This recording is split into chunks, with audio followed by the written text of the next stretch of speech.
Les amis, j'espère que vous allez bien. Donc aujourd'hui, on est le jeudi 9 mars. Donc là, je suis sur l'ordi, je suis en train de bosser, je suis en train de modifier la diète d'un client. Je voulais profiter de cette journée où je vais pas faire énormément de choses, je vais pas m'entraîner, je vais bouger un petit peu, mais ça sera pas des trucs de fou, il y aura pas d'update du physique. Je vais en profiter pour faire un petit Q&A, donc répondre à des questions via un sondage Instagram, donc des questions qu'on m'a posées sur la prépa. Donc en premier lieu, est-ce que je ferai des vidéos sur la Peak Week? Alors oui, je vais essayer de faire des vidéos jusqu'à la fin. Alors bon, forcément quand je serai en déplacement, je pourrai pas faire le montage, etc. Mais j'ai essayé vraiment de faire des vidéos en se rapprochant au maximum de l'échéance. Je vais à partir de maintenant faire une vidéo, donc par exemple poster le vendredi pour la vidéo du jeudi, etc. Ce sera bien mieux en termes de rythme, parce que là avec le travail ça va être pas possible si je veux pouvoir dormir un minimum. Donc oui, je ferai des vidéos jusqu'au bout. Donc voilà, ceci étant dit, je vais taffer sur le programme et après je vais partir en ville. Ok les gars, on va totalement aller en ville, mais avant toute chose, on va aller promener la bête. Hein. On y va Rio quoi? On va faire la balade? Bon, on est rentré de la promenade, hein, du petit monstre. Là, on va préparer le repas numéro 3, donc jour bain. J'ai comme d'hab en fait, pour le repas du midi, j'ai 200 g de poulet, j'ai 50 g de riz et 100 g de légumes verts. Donc tout bête, je vais préparer ça, je me le prépare pour après, je vais pas le manger de suite. D'abord je vais aller en caisse à un magasin de nutrition pour prendre 2-3 petits trucs, je vais vous montrer ça. La gueule du magasin, tout ça c'est très sympa. Et après je vais rentrer et manger, comme ça je garde mes calories vers la fin de la journée, comme ça je serai en forme.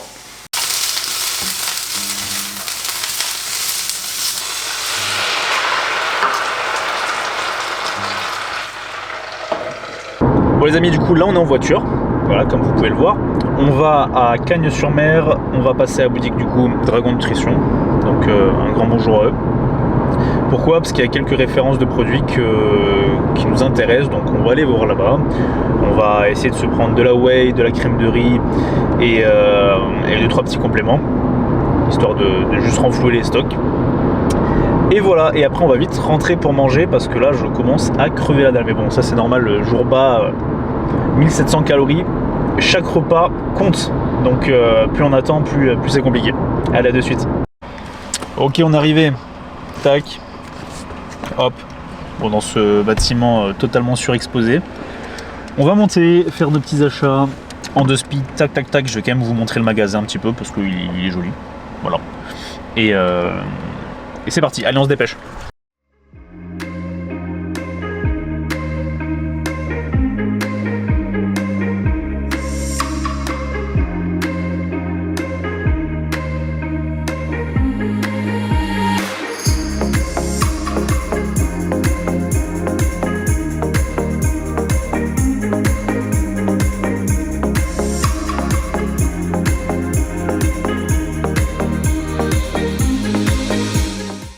Voilà, on remballe tout ça et on rentre à la maison. Allez, de retour à la maison, donc pendant que le poulet cuit, hop, j'ai rangé tout ça. Donc, on a, comme je disais, une ISO Biogenix, donc qui était super bonne, la goût Kinder, donc on va se régaler. Hop, une autre goût peanut butter cookie, alors ça vraiment j'ai trop hâte de tester avec la crème de riz.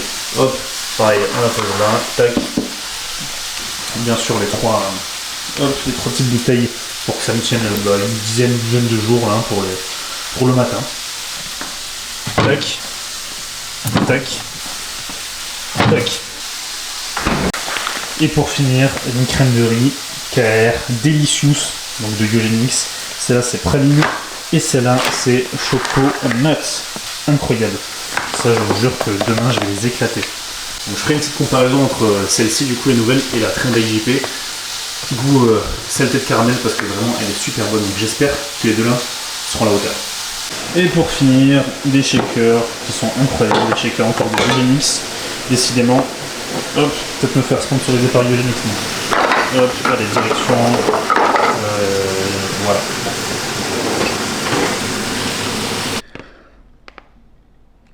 Bon les gars, là je m'apprête à manger le repas, c'est toujours la même chose, il n'y a rien d'excitant. Par contre, j'en profiter pour répondre à une question, du coup, une deuxième question. On m'a demandé quel serait mon premier cheat après Colmar, quel serait mon cheat de rêve après la prépa. Honnêtement, la chose dont j'ai le plus envie, là, bon, en fait, tout donne envie, très sincèrement, je pense qu'un cookie, une pizza, des pâtes, des burgers, tout donnerait envie. Par contre, en réalité, la chose qui risque de se passer pour Colmar, c'est que vu que c'est une compétition qui se passe sur une journée, que c'est très long souvent, et suivant comment on se place à la compétition, on peut peut-être être amené à rester plus tard dans la soirée, on va faire un stock de choses faites maison. J'ai toute une liste de petits fours, des trucs comme ça, que je vais me faire, donc je pense que le premier cheat sera maison. Ce soit un petit burger maison, avec plein de petits accompagnements, du magret de canard, des trucs comme ça. Je vais me taper ça avec grand plaisir le 1er avril au soir, c'est sûr. Même si je dois finir de manger à 3h du matin, ça sera comme ça, fait maison. Bon les amis, pour continuer sur la lignée des questions concernant la prépa, moi j'ai eu plusieurs questions, des choses assez similaires. J'ai essayé de répondre à 2-3 ici. Donc déjà, savoir comment je me sens au moment avec la prépa. Donc est-ce que j'ai hâte de monter sur scène, est-ce que je suis confiant? Honnêtement, alors j'ai extrêmement hâte. Ça c'est déjà une chose, j'ai extrêmement hâte de monter sur scène. Hâte de voir vraiment la concrétisation de tout ça. J'ai aussi hâte de voir mon physique lorsqu'il va recharger. Donc vraiment me voir à 100%, hein, que ce soit au niveau de la sèche, au niveau de la rondeur, au niveau voilà, le muscle plein, etc. Donc j'ai vraiment hâte de ça. Est-ce que je suis confiant? Oui. Clairement je suis confiant. Je ne peux pas me projeter en termes de résultats parce que je ne sais absolument pas qui y aura. Vous savez, c'est bien plus simple sur un circuit type MPC de savoir quelle personne poste sur les réseaux depuis plusieurs mois. Alors que sur un Grand Prix comme ça, autant on peut avoir un mec nati qui a jamais fait de compète, qui vient les mains dans le slip, autant on peut avoir un mec qui en fait la même saison va enchaîner et gagner sa carte pro. Donc c'est un petit peu compliqué. Je me sens quand même bien malgré tout.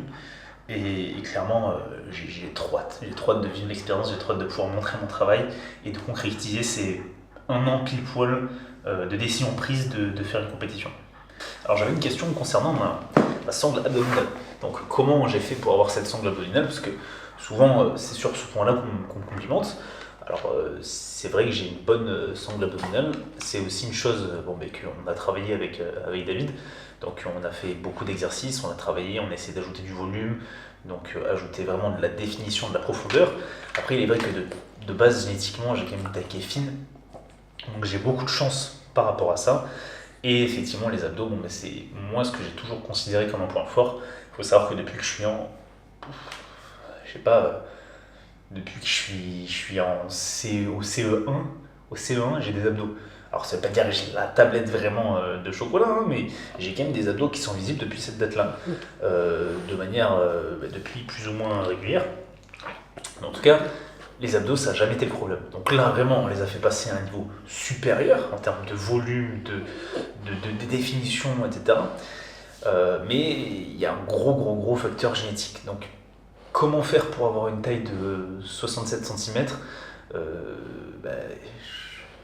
c'est un peu la faute à la chance aussi. Il y a plein de choses qu'on peut derrière prioriser, qu'on peut optimiser, mais on va être honnête, moi c'est une grosse chance que j'ai, que ce soit en termes de symétrie, de look, de sèche et de masse. Donc merci papa maman.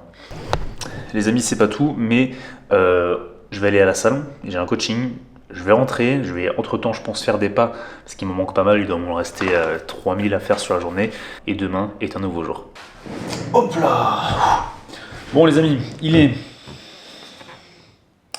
22h45, on va finir cette vidéo sur ça. Pour une journée, ça aurait été assez complet, donc bien évidemment, comme toujours, je vous montre ce qui est intéressant. J'en profite juste pour répondre à une dernière question. Qu'est-ce que tu vois à améliorer sur ton physique? Donc en fait, là si je pars d'un principe juste compétition, il y a plusieurs choses. Après déjà tout d'abord, je suis très content du physique qu'on a amené en un an avec David. Je suis extrêmement content et reconnaissant du travail qui a été fait. Je pense que la ligne est là. Que forcément elle va continuer à se développer en reprenant de la masse, que la condition est là. Donc je pense vraiment que sur ces deux facteurs on est bien. Maintenant en termes de masse musculaire, je pense que globalement Il va falloir prendre du muscle pour être compétitif à plus haut niveau, ça c'est clair, parce que là je vais arriver sur scène à même pas 70 kilos, donc forcément c'est pas beaucoup, donc quand les mecs ils ont tout ce que j'ai moins, mais qu'ils ont plus de muscles, ben forcément je me fais bouffer. Je pense pas avoir de points faibles notables. Les bras, ça serait la zone qui galère le plus, mais en men's physique, c'est pas forcément ça qui fait gagner au haut niveau. Donc, ouais, je dirais vraiment juste gagner de la masse et on sera déjà pas mal. On va arrêter là, les amis. Donc, je vous souhaite une bonne soirée et à demain. Ciao, ciao.